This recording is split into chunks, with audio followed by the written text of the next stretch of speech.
ప్రాథమిక ఆరోగ్య కేంద్రం తిరుమలగిరి ఆధ్వర్యంలో వడదెబ్బ గురించి చింతలకుంట తాండా మరికుంట తాండా గ్రామ పంచాయతీ పరిధిలో ఉపాధి హామీ కార్మికులకు మరియు వ్యవసాయ మార్కెట్ యార్డ్ కార్మికులకు వడదెబ్బ లక్షణాలు జాగ్రత్తల గురించి అవగాహన కార్యక్రమం గురించి డాక్టర్ మల్లెల వందన అవగాహన కల్పించారు.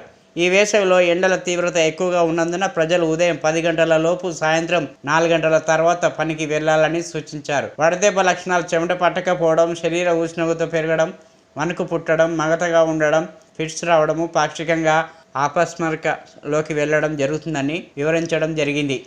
వడదెబ్బ లక్షణాలు కూడా వడదెబ్బలో ट्रीटमेंट कर लेना अपन पूछ जाग्रता वड़दెబ్బ बारिना पड़ानी ओकेना असल की ऑलरेडी से काम कर रहे असल की 16 जीपिया ऑलरेडी 10 वेगी से प्रधान तमाने आंग निकल आ बिल बड़ी तमाने आया सर सामान ताने श्रद्धा गार तो वड़दెబ్బ बारिना पड़ानी एक सामने समलोंगे ఆకులు చేతులు కాలేక ఆకులు పట్టుకునే బదులు ఆకులు పట్టుకునే మనం వంట చేసుకుంటే శుభ్రంగా ఉంటుంది. కాబట్టి మనం ఫస్ట్ ఆ కాయతో వడదెబ్బ లక్షణాలు కాయతో ఫస్ట్ ఎక్కువ తలనొప్పి హెడేక్ బాగుంటుంది. తర్వాత ఎవరికైనా వడదెబ్బ తగిలితే చెమట పట్టదు. తర్వాత మూడోది ఏంటంటే బాడీ అంతా హీట్ ఉంటుంది. మనిషి మగతగా ఉంటాడు, బాగా మగతగా ఉంటాడు. తర్వాత అన్కాన్షియస్ లోకి పోతాడు, ఏది కోమాలోకి వెళ్ళిపోయినట్టు ఉంటుంది, ఫిట్స్ రావడం జరుగుతుంది, ఎక్కువ దాహం అవుతుంది.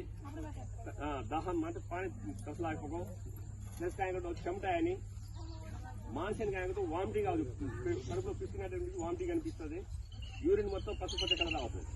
ఇది వడదెబ్బ లక్షణాలు.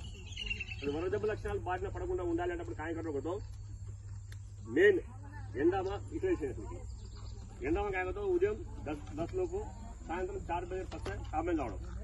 ఒకవేళ కనుక పనికి గారు వెళ్ళే అవకాశం తప్పని పరిస్థితుల్లో ఛత్రి మాత్రం ఛత్రి రేణు టోపీ కానీ లేకపోతే మాత్రం టవల్ ఫాల్లో తాగే మాకు ఖచ్చితంగా కేబుల్ ఫాల్లో వాటర్ బాటిల్